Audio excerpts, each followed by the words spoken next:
Maria and Maria.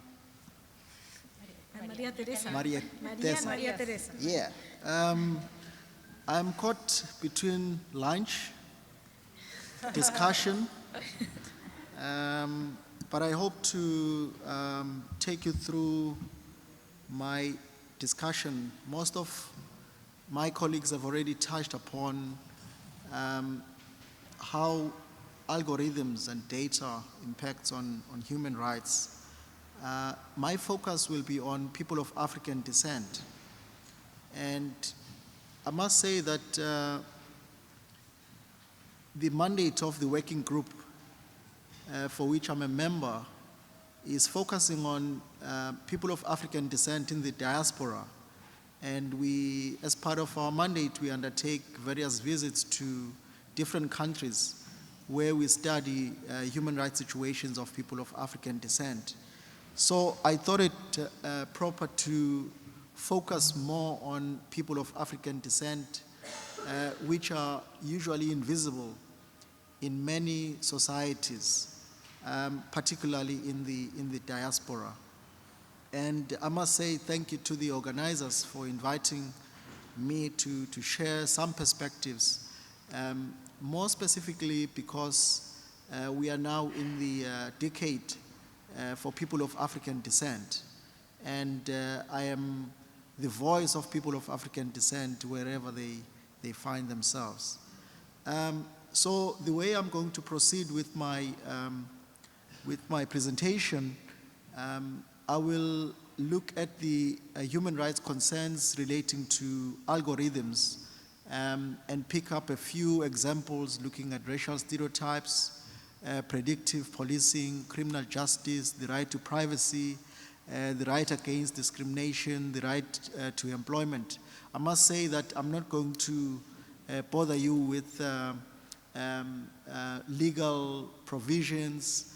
I think much has been said about some of the anti-discrimination provision since the beginning of this global classroom. Then I'm going to focus on how algorithms and data can actually advance racial justice, particularly for people of African descent. And then I'm going to touch upon the Durban Declaration and Program of Action, which was a result of the conference that took place in 2001 on racism. I'm also going to touch upon how algorithms can actually be a change tool for people of African descent. And then I will conclude my talk. It is important to note that as my fellow panelist has already talked about the issue of gender, to push it further, now to look at some of the ethnic minorities that are also impacted upon by algorithms. I'll start off with a very interesting quote by Granfeld, who says, "We live in a world of algorithms. We love in a time of algorithms. We invest our hard-earned dollars by means of algorithms. We use algorithms to navigate our cars while listening to music selected by algorithms." So algorithms is everything. And my colleague has already talked about how algorithms impact our health, how our health is actually also impacted by algorithms. And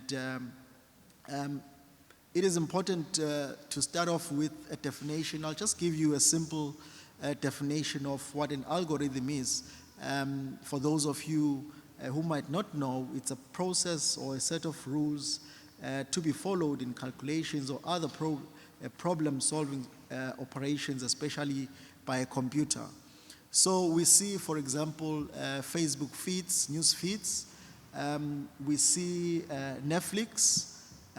We see Hulu, for example, and other dating sites which actually involve algorithms in order to match our, when you want to have a partner, you have those that match. It's as a result of the data that you feed that algorithm. So algorithms have already now melded as part and parcel of our daily lives, and they are actually here to stay. And one of the questions that was asked is, what's going to happen in the next 10 years? There will be something. This period will actually lead to another one, which we don't know. But what we know now is that we are impacted by algorithms on a daily basis. It is also important to know that all human rights and all fundamental freedoms are impacted, and they are potentially impacted by the use of algorithm technologies. And some of the examples have already been said. Algorithms are also making the human rights of people of African descent, unfortunately, worse. They are actually worsening their situation.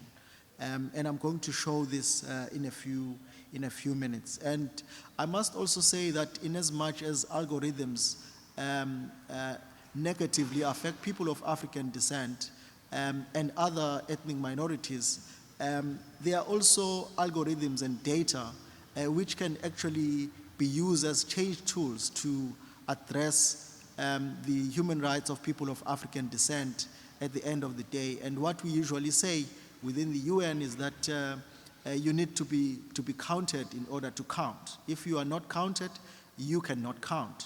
And I'm going to talk about some of the issues around the implementation of the SDGs with a focus on people of African descent later on. Now, one of the human rights concerns when it comes to algorithms is that they are unable to create a neutral, non-discriminatory, and an independent future events. What is important to note is that there's always the human element when it comes to the design of algorithms, and the resultant product of that is also impacted upon by the person who actually designed it. Now, there you have it. This is an algorithm that was designed by a human being, and voila, the photo now, that specific photo describes people of African descent as gorillas, which is unfortunate. It's as a result of what was actually fed into the algorithm. And this is very, very disturbing, as you can see, that an algorithm can actually identify a person of color and equate that person of color to an animal. I think that's the worst. Now, you also have racial stereotypes and racial profiling that are actually perpetrated by algorithms. So the working group has, in the past few years, undertaken country visits to many countries, which include Spain, Germany, and most recently we were in a country mission in Argentina in the last month, where we found that racial profiling of people of African descent is endemic. And the argument that I want to make is that algorithms are not helping the situation any further, particularly when it comes to their design by human beings. So algorithms do perpetrate racial profiling and racial stereotypes. You also have algorithms that speak to predictive policing. And this is an algorithm that is very popular in the US, where it actually predicts where crime is likely to happen within that specific time. And this algorithm is very disturbing in the sense that it targets communities where people of African descent are in the majority. And it's a real-time crime prediction algorithm, which is now used by the police. You also have the algorithm called Compass, which actually is a high risk assessment score algorithm that predicts the likelihood of a human being repeating a crime in future. And as you can see, there is a low risk and a high risk. Just because someone is light-skinned, the algorithm will sort of will actually result in giving an answer to say that that person is a low risk just because of the color of their skin. But if someone is of a different color, then the risk is higher, when in fact they have not even committed, they've committed similar offense in the past. So this is a very disturbing algorithm that is used particularly in the US. So these are just some of the examples that are used in courts, and it also it gives the court an opportunity to make a decision on how long you will be staying, or you will be detained, or you will be sentenced in prison.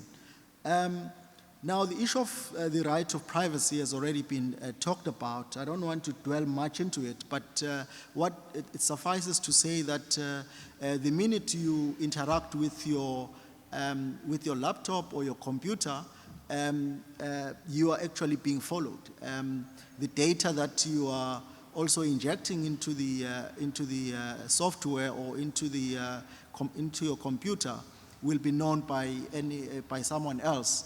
And as long as you know that Big Brother is watching, and whatever data you inject into the system, it will be replicated somewhere else, and it might also be added to other data that will influence decision-making processes, whether you are applying for a job, or whether you are in the healthcare sector, or whether you interact with the criminal justice system.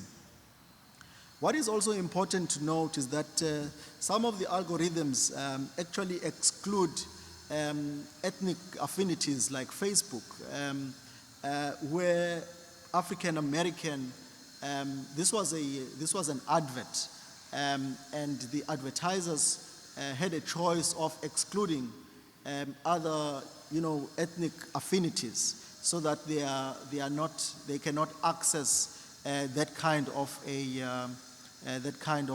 an advert. And in this particular case, African American were picked up as those communities that were supposed to be excluded in the advert, because the target was not them. And now this is discriminatory in nature.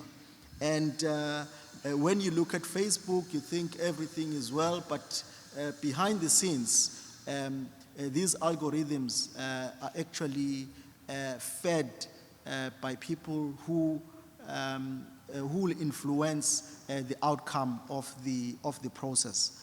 Now, I also want to talk about the importance of the DDPA, which says that people of African descent face barriers as a result of social biases and discrimination prevailing in public and private institutions.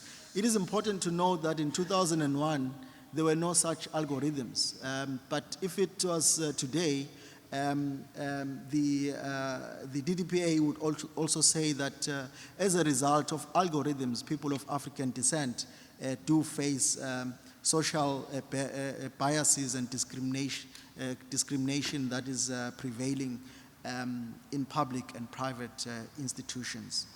Now, it is also important to note that some algorithms have been used in the employment sector, where as a result of what you feed into the algorithm, then the outcome will be a certain outcome which might negatively impact on people of African descent. And we also know that people of African descent world over, they suffer discrimination, systemic discrimination in the employment sector.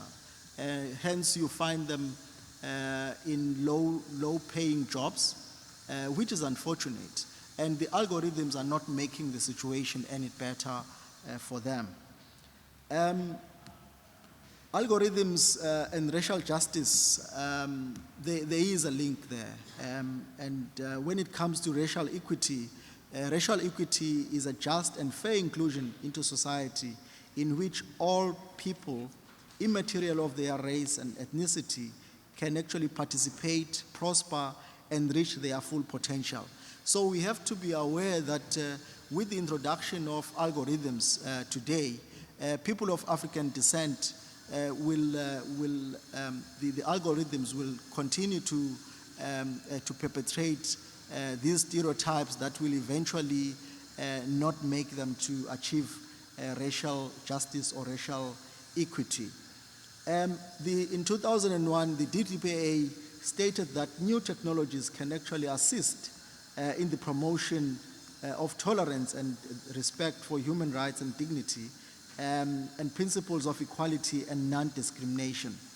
It is important to note that without data, you are just another person with an opinion. And one of the things that we have said at the United Nations, particularly with at the working group of experts on people of African descent, is that states must collect data for people of African descent. And that data must be used in order to inform policy changes that will make people of African descent's life to improve. So in that sense, I want to argue that reliable data for the right reasons is okay, and it must be encouraged by human rights activists, particularly because we are now in the International Decade for People of African Descent. We started in 2015 and will be ending in 2024.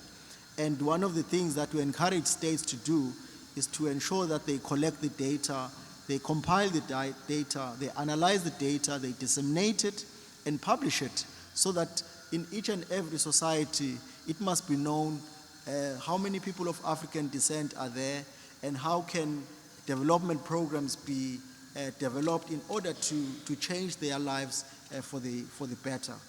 So the cardinal points of the DDPA is that there has to be, data must be disaggregated in accordance with national legislation, and then the objective must be to monitor the situation of people of African descent, and also to develop and evaluate legislation, policies, and practices. And I've already talked about this. And also to take into account economic and social indicators, particularly when it comes to health, to employment, to housing, to land ownership, to poverty and income. So this is very important to note. Within the working group, we have also developed operational guidelines for the implementation of the SDGs, which speak about leaving no one behind. And it is our belief that the implementation of the SDGs will improve the lives of people of African descent. So we see the SDGs as another change tool for the human rights of people of African descent. And obviously, the issue of collection of disaggregated data is also emphasized in the operational guidelines. The documentation and publication of this data is also very important in order to prevent and investigate and punish, particularly in the case of the criminal justice system, where we find that people of African descent are always subjected to world over.